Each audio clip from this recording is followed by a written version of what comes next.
This episode of ChatEDU is sponsored by the National Center for Next Generation Manufacturing. Liz, what are they doing on July 1st at 1 p.m.? No, not July 1st. What are they doing on July 10th at 1 p.m.? A community of practice. You can learn more at nextgenmfg.org. We are not together. We had such a good run going. I know. We were together for months, it seems. So last week we recorded. The next day I flew off in the wee hours to Minnesota. I want to thank, I did a keynote for the Minnesota Association of Secondary School Principals. We had a great time in Breezy Point, Minnesota. Such nice folks. I want to thank Bob Driver and Trisha and Patty and the whole team up there. Just absolute blast. Awesome. And now I'm on vacation, but somehow we're still working. You and I just had a half-hour meeting, which is delightful. Then you're heading off to ISTE ASCD, and I think you've got like coffee lined up with all the folks. I do. I have a couple of, meetings with people, and follow my LinkedIn profile, and I'll put the sessions that I'm doing there and where they are. So if you're looking for me, I'm doing 3 different sessions on 3 different topics, plus an author book signing, and we'll have some ChatEDU stickers with me. So come and find me, or catch me on LinkedIn, shoot me a message on LinkedIn or to my email, and I'd love to see you. Excellent. Listen, speaking of LinkedIn, Leon Furs, who we speak about all the time, I don't think I do a keynote or a training session without mentioning either the AI assessment scale. He's got this great post he did called 5 Ways to Learn AI, which I have reframed as like 5 personas of your faculty. Nonetheless, he put up a really fun thing on LinkedIn this past week. Yeah, this thing is called In the Weights. And so it is a representation. It's a little web app somebody built. It's a representation of what is like what's in the models when it's not connected to the internet. So you can, self-referentially put in your name or anything else you want, and it will tell you whether or not you're represented. So did you try it? No, I didn't. I tried it on your behalf. You show up a little bit, but it was more fun to try Jon Costa. So I tried myself, of course, too, because who wouldn't? And it referred to me as being a baseball player. There is a really famous baseball player named Matt Mervis, who I can't compete against on the internet, and I can't compete against him in the weights either. But Jon Costa, it did recognize that Jon Costa was, in fact, a educational, leader and thought leader and blah, blah, blah. But it also said that he was a Brazilian funk singer and artist. And I was like, can you imagine Jon Costa, our boss, is a Brazilian funk singer? And so to make sure it wasn't a hallucination, I went out to the internet and checked it. In fact, it is true that Jon Costa, widely known by his stage name, Jon Jon, is a prominent Brazilian funk singer from Rio de Janeiro. I don't think I should refer to our boss as Jon Jon. I don't know. It might be fun. All right. So with that, he's not Jon Jon. You're not Liz Rade, who thinks you're like a Australian something or other. And I'm Matt Mervis, and this is ChatEDU, the show about leading and learning in the age of AI. In today's episode, Silicon over Ivy, the shift from the traditional B-School MBA, we'll host a fascinating conversation with David Rogier, the CEO and founder of Masterclass, about new work that they are doing at the intersection of AI and higher education, as well as a number of his excellent observations about the opportunities and risks associated with Gen AI in this very unique moment in time. But first, let's get started with the full rundown, Matt.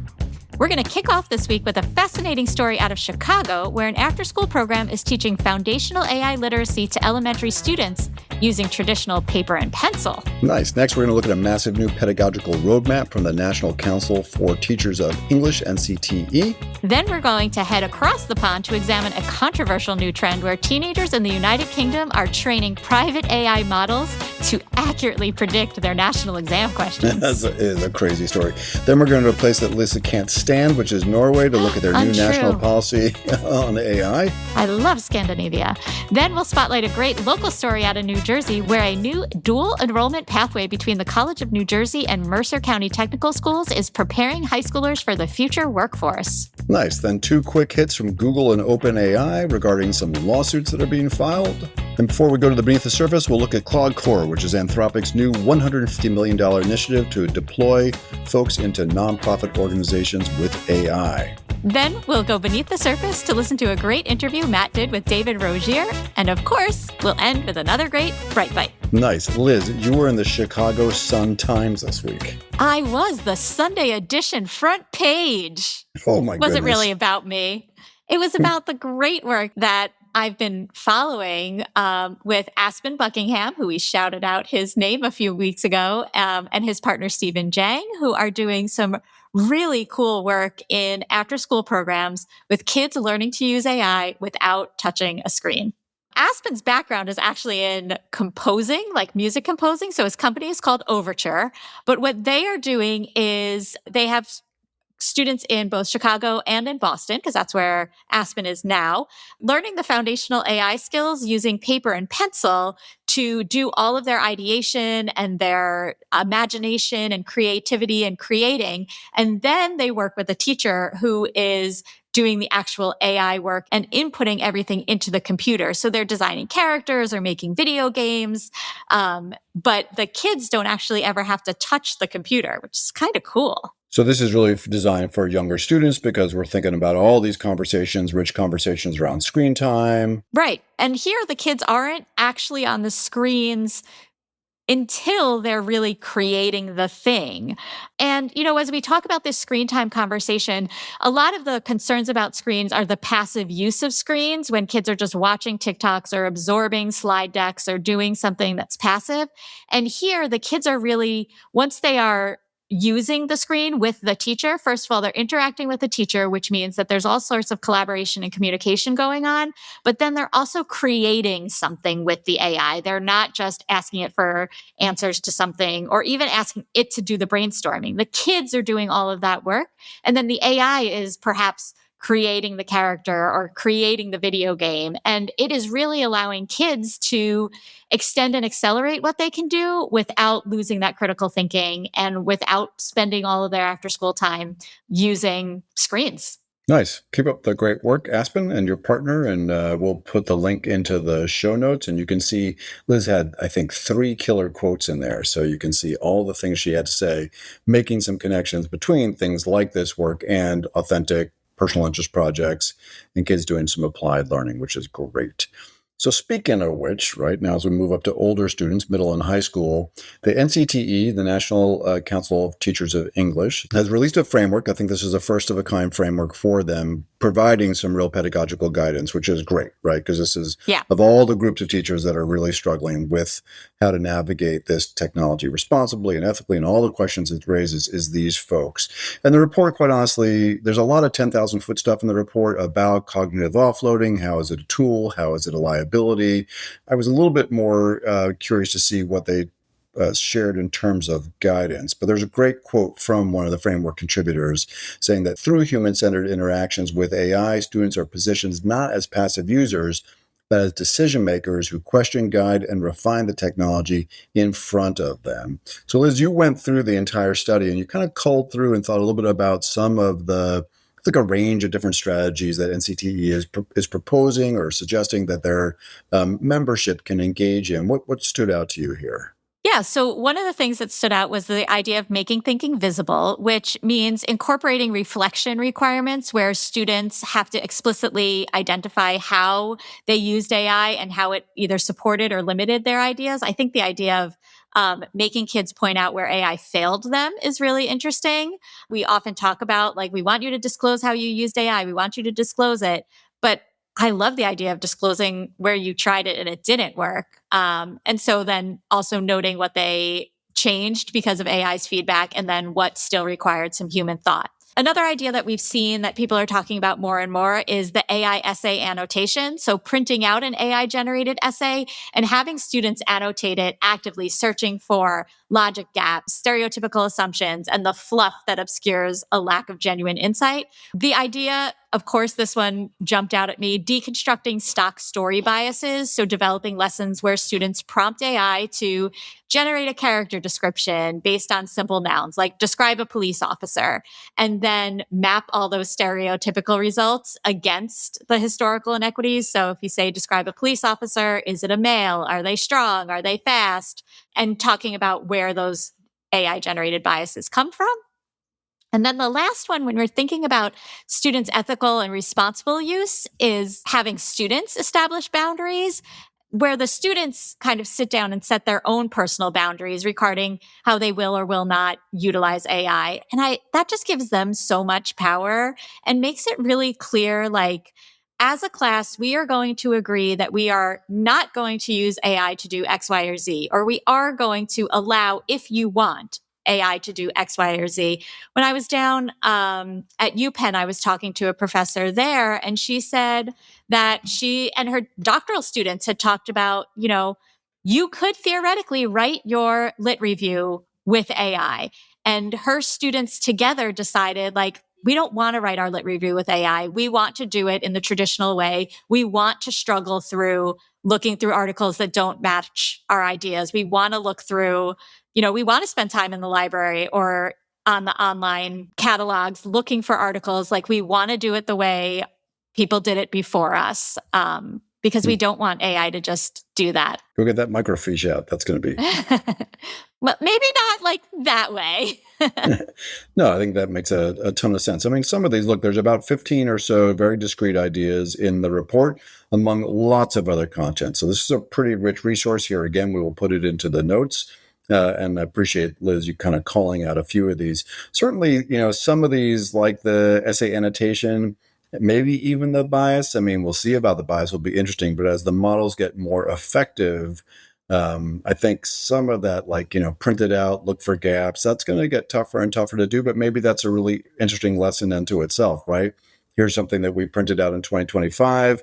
This is what it looked like. This is what it looked like in 2026 as the models became more effective and impactful. So really interesting report for sure. Now, here's a group of teens that are showing agency and empowerment in a whole different way across the I pond. love this story. Yeah, I'm sure you do. This is from The Independent. The title is How a Group of Teens Might Have Just Used AI to Accurately Predict This Year's Exam, Not Like by Accident. So a group of UK students trained a private AI model using 2 decades of exam papers and national results to predict the GCSE and A-level exam questions, which are a big, big deal over in England and beyond. The students claim that their model achieved an 85% accuracy last year and over 90% accuracy this year, matching recent exams in French, math, let me say it as they would. French, maths, with an S, plural, chemistry, and biology. While some educational experts argue the practice undermines long-term student resilience, others view it as a predictive industry standard that highlights the urgent need to overhaul traditional assessments and methods. I mean, here's kids using AI to solve a real-world problem. I think this is, frankly, pretty freaking delightful. I love it. When kids can, undermine an exam like this by using their own critical thinking and solving a problem, it's great. And this key quote from Henry, who's 18, said, "Anybody not using AI, good for you. Enjoy the 20th century. We've had enough taken from our generation. We might as well get something out of it." Yeah, for sure. A lot of folks commented too that, the success of these students really and these predictive models does demonstrate that the current memorization-based national exam system is simply outdated. I can't wait to see what PISA does with their performance exams that demonstrate how students show the use of a language model in the assessment and critical thinking. That comes out in 2029, but I think we're going to see some frameworks next year in 27 about how they're going to approach that. Now, Liz, I don't know how you felt about this, but Norway, near and dear, imposes a near AI ban in elementary school and some pretty significant restrictions beyond that. So, how you doing? You feeling okay? I'm doing okay. It brings up a lot of questions, a lot of thoughts. But Norway did introduce a nationwide policy that creates a near ban on AI for elementary school pupils, generative AI for elementary school pupils, and does restrict its use for older students. So, want to tell us more?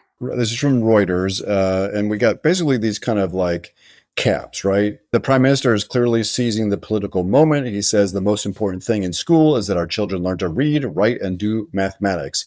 It reminds me of the AFT, eyes down, what was it? Devices down, eyes up, hands on. So we've got this tiered framework. So kids from basically 6 to 13 generally know AI, which frankly is consistent with federal law here in the United States. We've talked about that a lot over the last few weeks. Students in what they call lower secondary, so this is 14 and 16, are permitted to cautiously adopt AI tools under the direct supervision of their teachers. What's interesting here is, though, then we say, oh, by the way, it's entirely an imperative. So as long as you've got 2 years to get it all figured out. Upper secondary students, 17 to 19, will be expected to learn how to use AI appropriately to prepare for their future employment and higher education. The intervention follows a broader trend that we have seen and reported on. Norway is one of the countries in Northern Europe that is basically buying a lot of books right now, kind of did the first digital phone bans, banning social media. I saw the UK government just banned social media for kids under 16 this week as well. So it will be super interesting to follow this. It's not a ban that is really that different from what we actually want, right? Like we say the same thing. Kids under 13 shouldn't be on AI, generative AI. Like we don't want that in classrooms. Then 14 to 16, that middle school, seventh, eighth, ninth grade, like they can use it with direct supervision. But Norway admits like 17 to 19-year-olds actually do need to know how to use it. So like we're going to teach them. Yeah, the under 13 thing is really interesting. I mean, I think we really do know that there are quite a few schools that are using, some of the AI enabled systems that have wrappers, whether it's school AI or Magic School, all the way down in fourth and fifth grade. So, I mean, yes, we say that, but I think it's a very much an active debate. And I'm sure among the folks who listen to ChatEDU have mixed implementation in those grade bands, but certainly the political winds are blowing. And I think this is at some level a story very much about politics. Now, at the same time, sort of thinking about those 17 through 19, some really innovative stuff happening here in the US, but this particularly caught our attention. So Mercer County Technical Schools, along with the College of New Jersey. Liz, you know these folks? I do.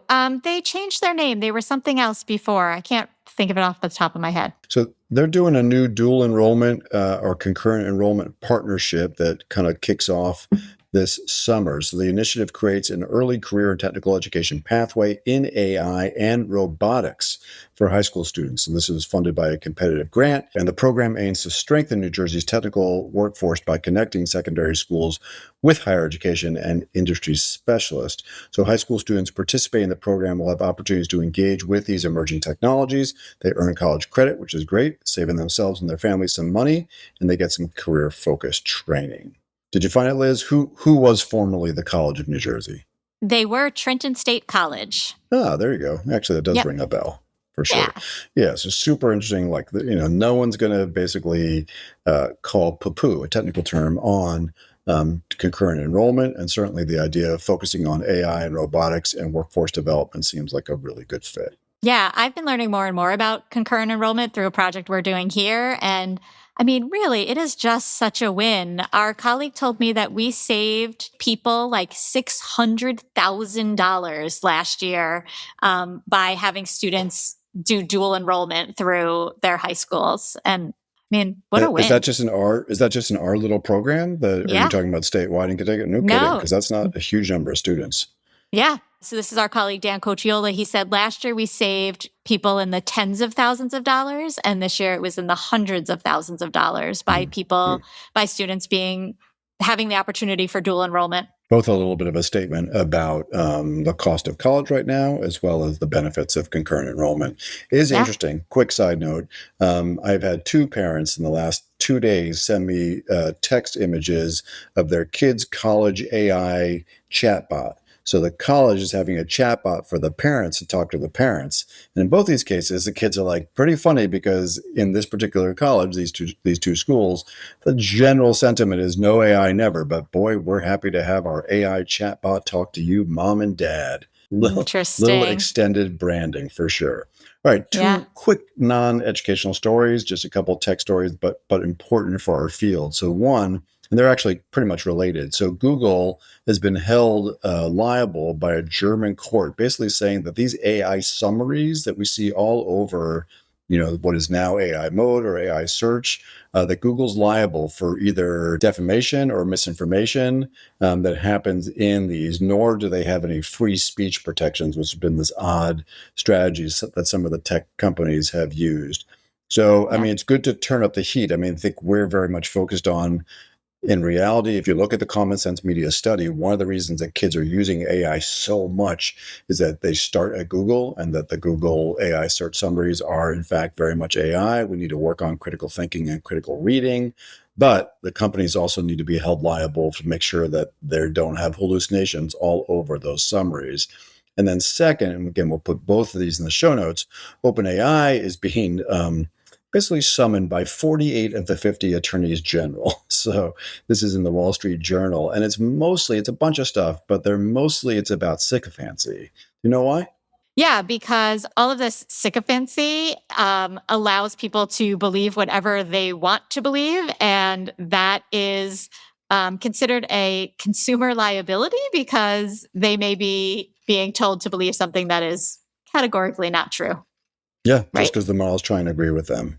I was convinced today that I saw a hallucination because for some reason I Googled Warren Buffett this morning and it said that he drinks no alcohol and no water. And I was like, that's got to be wrong. And then I looked, he only drinks cherry Coke, no Oh, water. that's right. I think I have seen that. I was hoping you were going to say he only drinks coffee because I was like, oh my God, I'm going to follow Warren Buffett's example because that's exactly what I'm doing.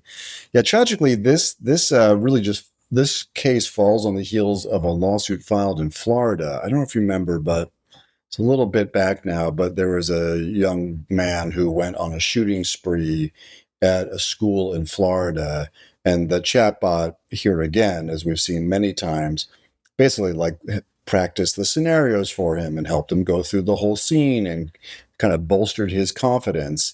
And so this is a real extreme case, but in this case, the sycophancy and the reinforcement led to some pretty horrific outcomes. So, we think of sycophancy as an AI literacy risk that we need students to be thinking about. But just like the AI summaries and critical thinking and critical and close reading, it's good that the companies are being held liable both for hallucinations in AI summaries or the liability that can be caused from models when they're being sycophantic. So helpful moves there. Yeah, totally agree. All right, finally, here in the rundown, Claude Core, right? So this is really interesting. Anthropic, this is from Anthropic themselves. Anthropic has launched Claude Core, a national fellowship program for early career professionals focused on extending AI benefits to American communities. It's backed by a $150 million commitment. They're going to get 1,000 fellows, and it's mostly salary, right? I think they're paying people, what is it, about 80? Like $85,000. Yeah. Yeah, I need to send this to my son. Be like, dude, you should apply. So they can deploy the Claude AI platform full time within a nonprofit host organization. Forget that, actually. Anthropic, I know a great nonprofit that would love to have a Claude fellow join. Yeah. That's edadvance.org. Yeah, so the program aims to equip nonprofits with advanced digital infrastructure while simultaneously building high demand technical skills for these participating fellows. So these are 12-month fellowships, $85,000. Healthcare, which also costs $85,000. And sorry, not quite. Anthropic, this is interesting too. Anthropic's going to open source the operational infrastructure of Claude Core and encourage replication by other tech entities with the long-term goal of scaling the model internationally. I know, who knows? Maybe this is a little bit of like feel-good marketing. It's a tough period right now for the folks at Anthropic, but pretty much behind this. Keep an eye out for more information on this because it seems like a pretty cool opportunity for anyone, really. And if you become a member of the core, let us know, and we'll Absolutely bring in the pod and we'll talk a little bit about it. All right, fantastic. As promised, we're back now with David Rogier from Masterclass, and just really delighted to have this conversation, and frankly honored. So, David, welcome. Great to meet you over the riverside here. I'm thrilled to be here. Yeah. Where tell us where you are. Where does the podcast find you? And I think I saw like a friend behind you too there for just a second. Caught my eye. I am in Los Angeles. I'm at home, and behind me is our dog Charlie, who actually is a person. Ah, okay, awesome. Yeah, so tell us a little bit about your bio. How'd you get to where you are? Tell us a little bit about your role at Masterclass. Yeah. I've always loved to learn. I got in trouble in school a lot for that, because I think, I think most of our education system is actually, I think it was Howard Zinn who said it is obedience training, which I think is pretty much true. So I asked lots of questions. I questioned my instructors. That was not encouraged at all. The masterclass story starts. I was in grad school, worked for a professor of mine who runs a venture capital firm. I was investing, and I went to him after a while and said, "Hey, I want to go start something." And he goes, "What?" I said, "I don't know." And he writes me a check for just under $500,000 and tells me to go think of an idea. David, you must have been a remarkable student. I mean, well, I'm not sure. Or he just wanted me out, and it was a once in a lifetime chance. And I know this doesn't sound weird, but it felt like tons of pressure because I knew I was never going to get this chance again. And you can't complain about it either because you are going to sound like a ass if you do. And somebody gave me a great constraint. She said, choose something that even if it fails, you would be proud of it. Nice. That was a great constraint for me. And so I immediately really started thinking, and I was raised in part by my grandmother, who escaped in the Holocaust, and she instilled in me from a very young age that education is the only thing that someone can't take away from you. And I realized if I have this one chance, I want to try to build something that other people can't take away from others. I'm going to try to make it possible for anybody in the world to learn from the best. And that was the idea behind starting Masterclass. And so I started it, and I still run it. And how long ago was that? We launched almost 11 years ago. Wow. I feel like Masterclass has been among us for quite some time. Yeah. And a lot of like important folks too. I mean, you've got so many interesting people who are leading, these classes and engagements. Yeah. Really, really interesting.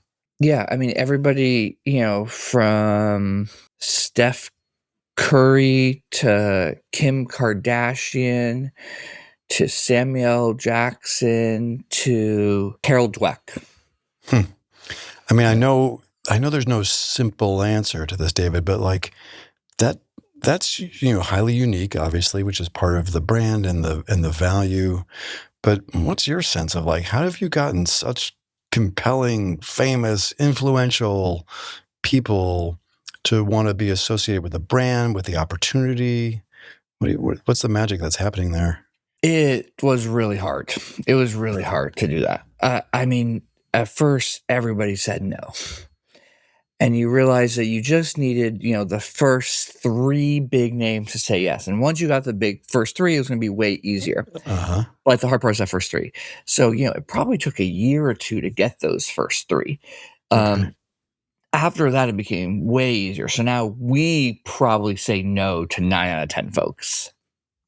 And so, there's a lot of thought and mistakes that went into, how to get them. I think one was a conviction on our part that we had to start at the top, that you can always go down, but that you can't go up. So we have to start at the top. And it's tempting along that way to say yes to other folks because you're like, I could finally launch this thing already, and so that is a hard thing to do. And I don't think without that original funding, I don't think that's possible almost. So I think that was really important. Second was you have to figure out what these people care about. And at that stage, it's not going to be the money, right? There's no amount of money I could offer them that was going to, change anything for them. So it's going to have to be appealing to their, heartstrings, right? About education, about a mentor that they had in their own life that they now can be at scale. And then you also have to realize what else do they care about? They don't want to hurt their brand. And they do not want to be a part of anything that's going to be bad. So how do you reduce that risk? And we were very strategic and intentional about that. We made sure that we brought on some filmmakers that they had worked with before or that had won, Oscars or things that saying, hey, I know at least I'm not going to look bad and I've worked with this person before and it's been great. And we gave them approval rights over almost everything. In Hollywood entertainment industry, that's unheard of. You never do that. But the idea is we wanted people to feel that very comfortable. And then I think the last thing is treating them not like an endorsement deal. We made sure to treat them that they are a partner with us on it. And so that means not just like stock, but it means like we would run things by them. We'd ask them to approve much more than what they would actually just get to approve based on their contract. Yeah, really, really neat. I mean, there's all sorts of stuff. The ChatEDU podcast is, principally focused on K-12 and higher education educators, leaders, provost, deans, superintendents. And I have a bunch of questions I want to ask you about some of the more contemporary work that you're doing in this MBA space. But if you don't mind, real quickly, because you're at this really interesting intersection, like education is being highly disrupted by AI, whatever that disrupted means. Hollywood is having all sorts of questions about AI. I mean, how do you look at this technology? I'm sure it's impacting the way you all do your work, but as you sit at this interesting intersection between business and commerce and education and stardom or influence. I think if you are an educator or entertainment executive and you aren't questioning and changing large parts of how you work and your organizations, you will be a dinosaur. I think it is so the positive, the transformation it provides should be exciting to you. The impact it can have is finally there. Are there concerns? Of course there are. But I don't think those are antitheses of each other. Like, I think you can have concern. I think being concerned does not mean not doing anything. It means approaching it by testing and questioning and building all the scaffolding and, experimenting with it. I don't think it means I'm going to put a really small trial over here in the the edge case, or it's only going to work to help me reduce costs. I think you have to fundamentally rethink how schools look like, how education is delivered, and the same thing in Hollywood and entertainment as well. Okay, so, and we'll talk in a sec about part of what you guys are doing as you engage the market with that. I assume, given the conviction of what you just described, which I love, that you're doing some of that internally as well with your organization, right? Is AI? Can you give us a little flavor of that? Well, yeah. I mean, it's having a transformative effect on us internally. It allows somebody who is curious and interested to build and do a step function more. Like, you have an idea for a workflow that you want to build. Before, it might take 6 months of an engineer's time to do it. You now, as a producer, as a learning designer, can make that same thing in 3 hours. It's having transformative effect. We are always trying to think of new class ideas. So we have a team of people that are always thinking of them. Well, that is going to be dependent on what things they read and watch. Now, that team that's working on it built a bunch of tools that go scan the web for anything that people are talking about that's interested in and brings it back to them to then be like, oh, I hadn't thought about that. Why is that good? They're now more broad in the things that they are thinking about. It's now not just dependent on what they read, but other niches that might be interesting and compelling. It's bringing us voices and instructors that weren't on our radar beforehand. These are net positives. So the amount of research and new instructors that we now are thinking through has gone up exponentially, and the time it's taken has gone down exponentially. I mean, I'm trying to remember the internal stats, but order of magnitude, this will be right. What used to take us a month to do in that now takes us an hour and a half. I mean, it's amazing. No, I think it has costs. And there are a few costs. One is you can become dependent on that work and say, I'm not going to do any thinking. I'm just going to do what the AI says, and I'm going to print that out and say that's mine. If you want to do that at masterclass, that's fine. But I'm holding you responsible for that output. And that output isn't going to be great.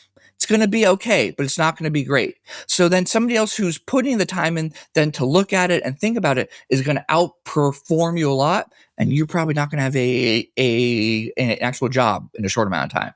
So that's one. The people that are 100% depending on it and aren't doing any thinking aren't going to survive. But here's what it also does. If you were a specialist that was just okay at your job, a generalist now using AI is as good as you are. So let me give an example. If I'm a copywriter and I was okay at it, I wasn't great, I was okay at it. Me, myself, not being good at writing, can now use AI and probably be almost as good as you are, which means you're going to have a tough time staying in a job. However, if you are a great copywriter and then I'm never going to be close to you, and me using AI isn't close to you. And if you use AI, you are going to be a decade ahead of me. So what we're finding is almost like what's a good term for this? Almost like a barbell effect, or like a bow tie effect, where it's thin in the middle and then get whatever. Where we're seeing is, if you're a specialist, you're really in demand. If you're top 1%, you are thriving, doing amazing. And if you're a generalist, you are doing amazing. In the middle, those people are struggling. So this is really interesting. A couple of weeks ago, I sneak one more question, just because Yeah, we don't go on. often get into like the inside of the Yeah. head and the thinking and the spirit and the passion of someone who's running such a critical organization. A couple of weeks ago, we did an episode. We started talking about this whole Jevons paradox in AI and education, which is not where it normally sits, right? But you just described a scenario where you may have some folks who are doing many more things quickly. What's your general, and I love what you just described about, like you're going to keep a job if you add human value and accountability. But in general, when you get a team who can like really increase their output, generally what you're thinking about, does that mean I stay the same and do this, do more with the same amount of people? Do I reduce the number of people because I can do more with less? Do I increase the number of people because suddenly I can do more and more and more? Like without, disclosing your headcount sort of secret sauce. What's your general thinking about that? Okay, so I've looked at this historically. I've gone back in time to look at it. When you have innovation, think of the PC computer or even the printing press or the spreadsheet, which I think is underrated as the innovation. VisiCalc. Yeah. You usually have a group of people that lose their jobs. Yeah. And for those people, it's bad. And it's worse than people talk about. What happens to that group of people that are, a mass displacement, they not only lose their jobs, but they often never regain that level of income. So if you look at the stats, those people tend to have a lifetime income that's 20% less than they were beforehand, right? I mean, that is a massive impact, number one. Number two, which is even worse, the mortality rate of those people in the first year is double. They're more likely to die. So being in that group that is displaced because of tech innovation is very, very bad. And I have lots of ideas and thoughts, and we are trying to work on how to help, try to help that group. But in that group is very bad. Now, interestingly, in almost all the technological innovations that we've had, the net impact on jobs is actually more. So if you think of the spreadsheet, we used to have a group of people called clerks, if you all recall this. Clerks lost their jobs. There isn't such a thing as a clerk anymore. But what the spreadsheet created, I think, was an industry of analysts, because now lots of people could actually do that work and also way less. So the amount of analysts now is much more than there were clerks. So I think now the question is, that AI is going to follow the same trend as those other innovations, and there's some arguments for yes and there's arguments for no. At the time of any innovation, it always feels like the answer is no, but then always ends up being yes. So we have to think through it. But I do think it will create some brand new professions and jobs, and those jobs will be, and they're going to be more of it. I just don't know if they're going to be the same jobs. Okay. Fair enough. Yeah. I fall very much in that same camp. So thank you for running through your thinking there. All right, let's talk about something you're doing right now. And this was, I think, maybe what introduced. We know you all, but you're working on some new work around the MBA, around acceleration for learning and credentials. I think this is new in your portfolio. Do you want to talk to us a little bit about that? I have very strong thoughts here. Yeah. We have known that in education, the most effective way to learn is through one-on-one instruction. That has been shown over and over again for, 60 plus years. if not more. So then the question has to be asked, why do most of us not learn one-on-one? If we think of the classrooms we're in, a small classroom elementary school is 20 plus kids if you are lucky, right? And if you're a freshman in undergrad, I don't know, it's 300 people if you are lucky, right? I mean, these are large class sizes. So the question has to be asked, why do we learn in classrooms with lots of other people? There's only one reason: cost. Yep. Now, AI allows you to create the personalized one-on-one instruction that we were paying for undergrad. I don't know, depends on the school you go to, but up to $100,000 a year. Yep. You now could get that instruction at a higher quality, at more effectiveness for $100. Let me say that. For $100,000 in a classroom, you can learn more and faster with an AI tool for $100. Okay. If you aren't rethinking how you teach as an institution, you are doing a disservice to kids everywhere. What has been our approach to it? Not saying we have the answer, but I'm going to share how we are processing it. Cool. We said, okay, look, an MBA costs $100,000 a year. I could offer the same level of instruction using AI, but at a fraction of the cost. So we actually worked with professors at Penn and Harvard and said, we are going to run our own tests. And we're going to use somebody watches a video versus somebody learns via AI versus somebody learns via a structured AI. That structured AI, they learn same amount as watching a video in almost 2/3 less time. Let me say again, 2/3 less time. The World Bank ran its own study in classrooms and found that using AI for a few hours every day for, I believe it was 8 weeks, was the equivalent to over a year in the classroom. Mm-hmm.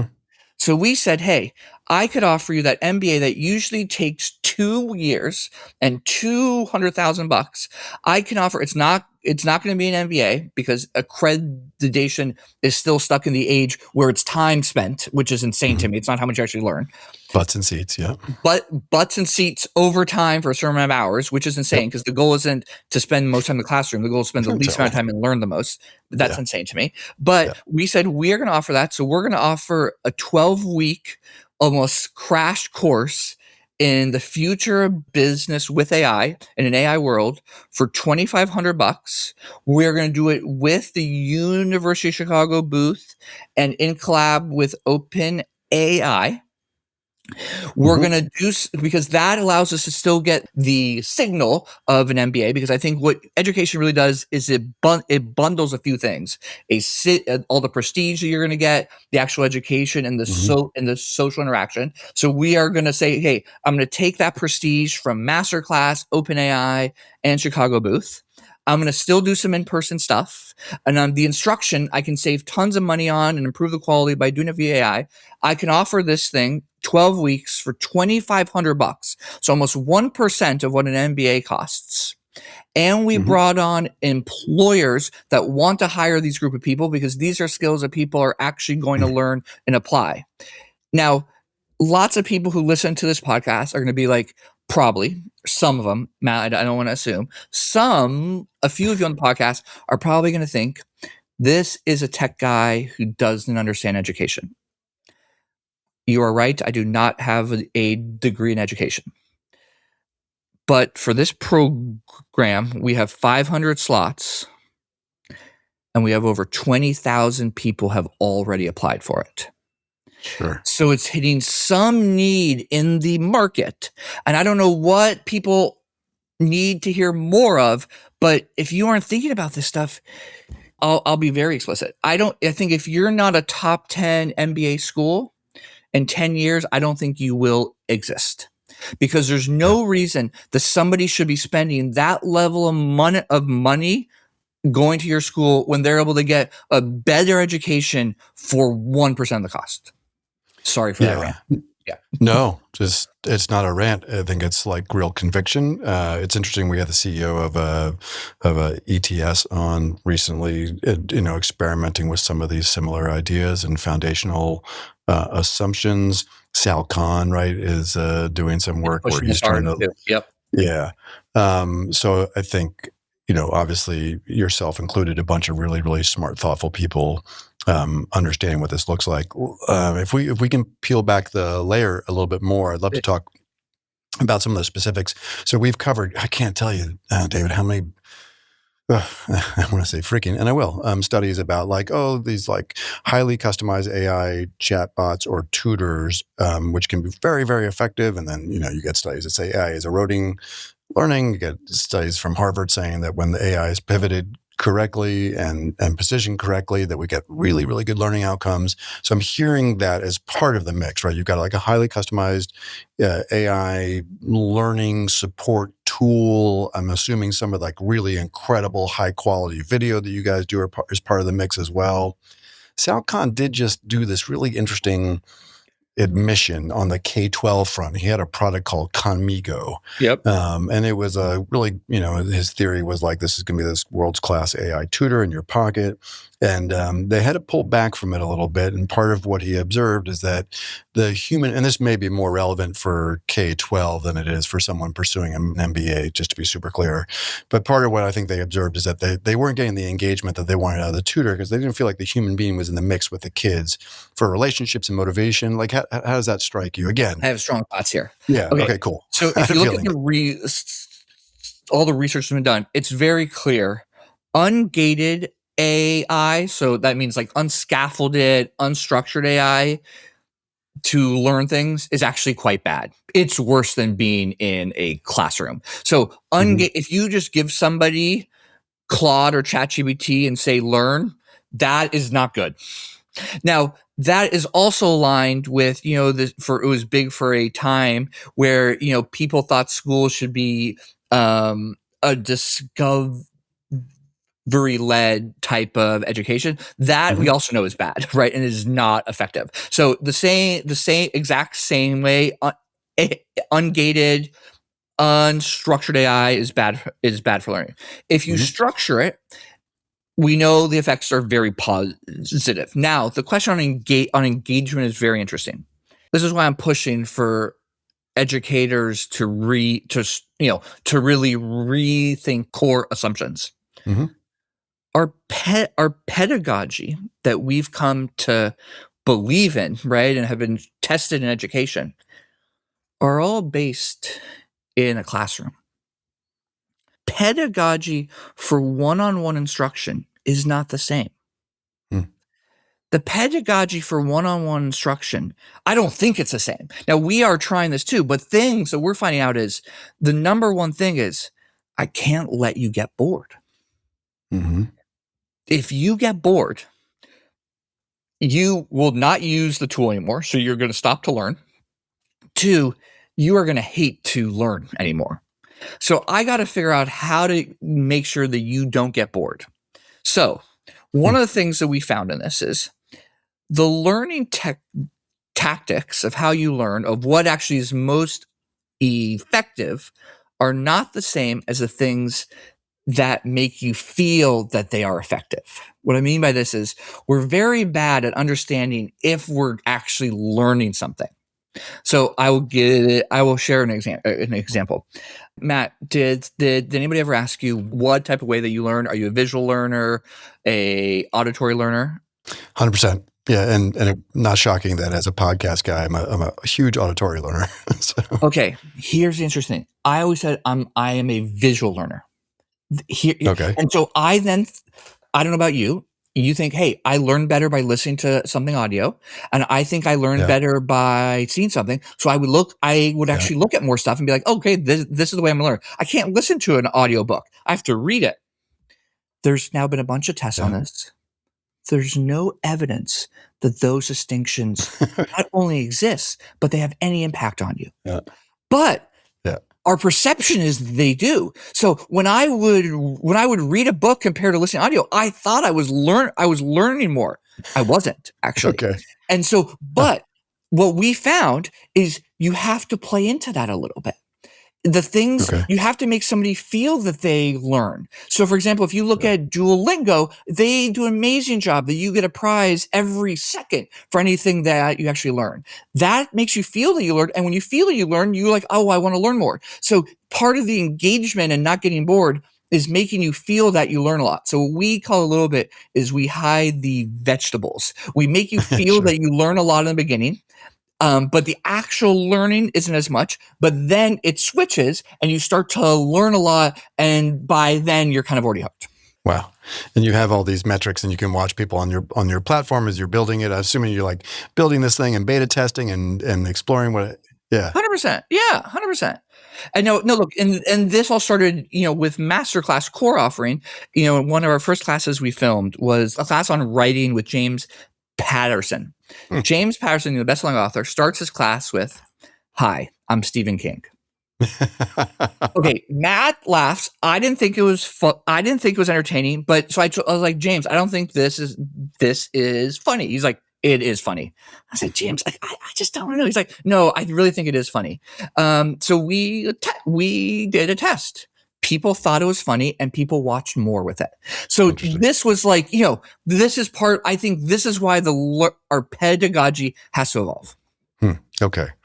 All right. So, I don't have the full picture of it, but I'm definitely getting that, if we looked at Sal Khan's observation about, it requires human engagement and relationships, there's pieces of all the years of understanding about how people learn and engage that you can bring to the mix along with this high quality experience. So, Yes, I'm not saying that's not a replacement for an in-person bond, but I do think there's things that you can do.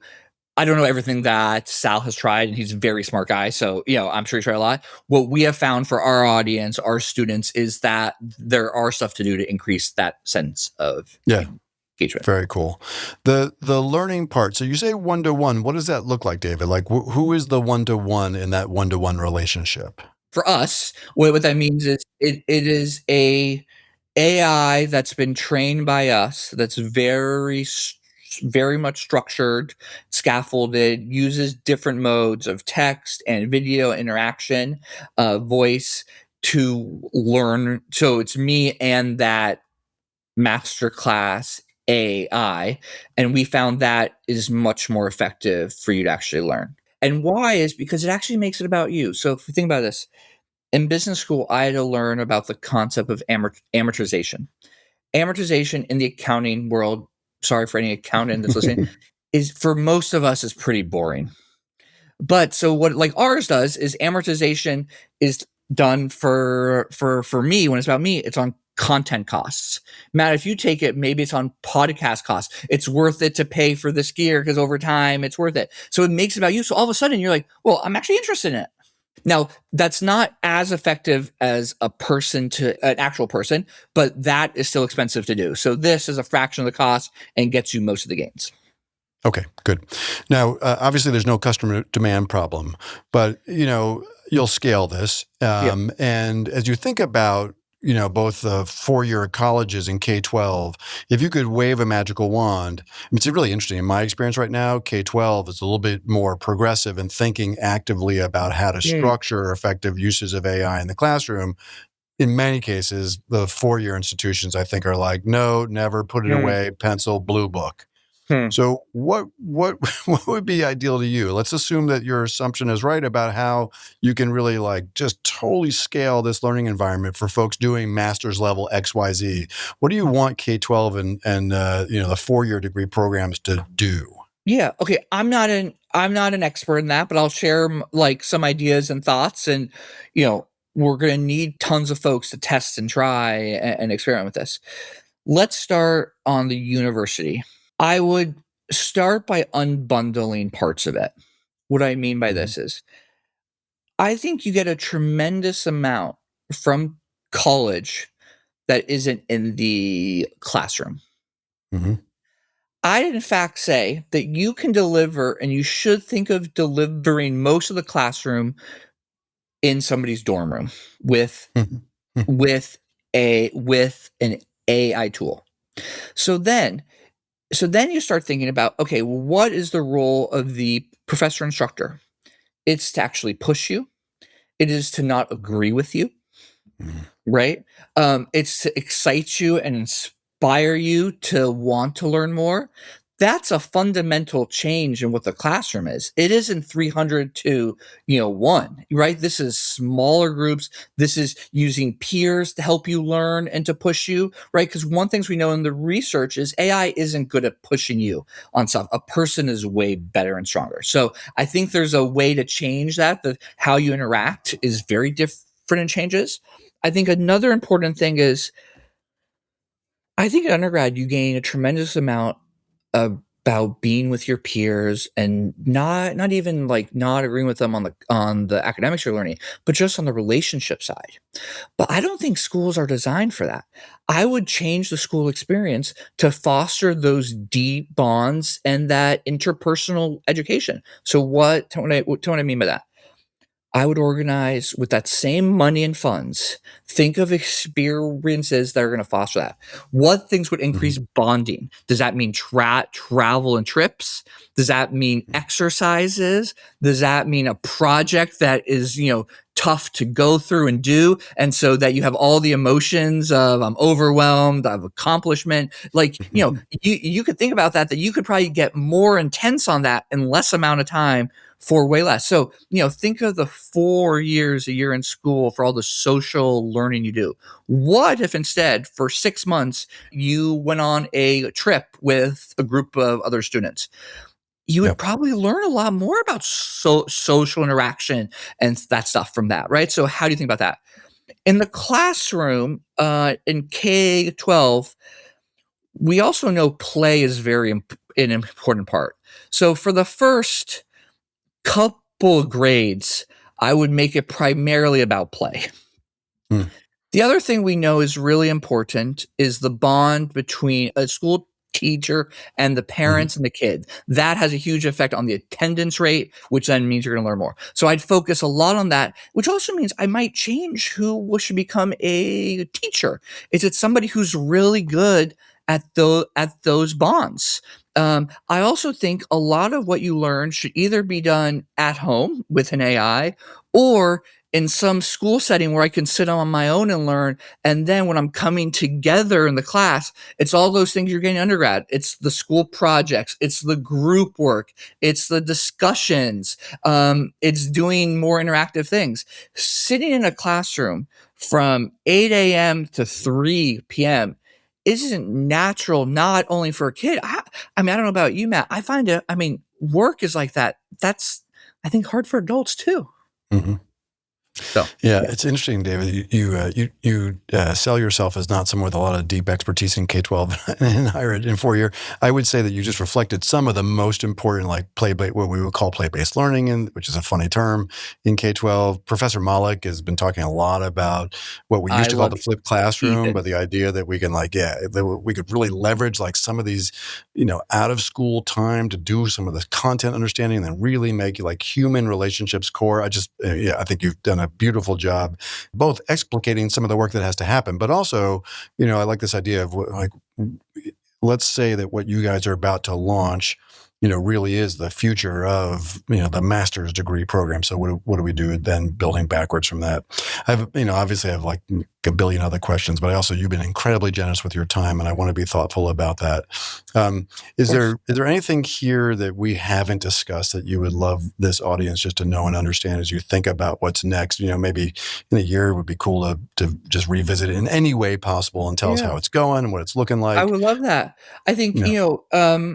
if you're worried about your own career and job, I encourage you to check out what we call Masterclass Executive.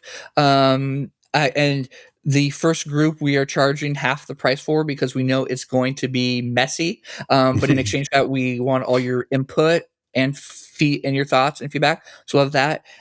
If you are, an educator that's, really on the forefront and the cutting edge of this, would love to talk to you. Please send me a note. I'm David at masterclass.com.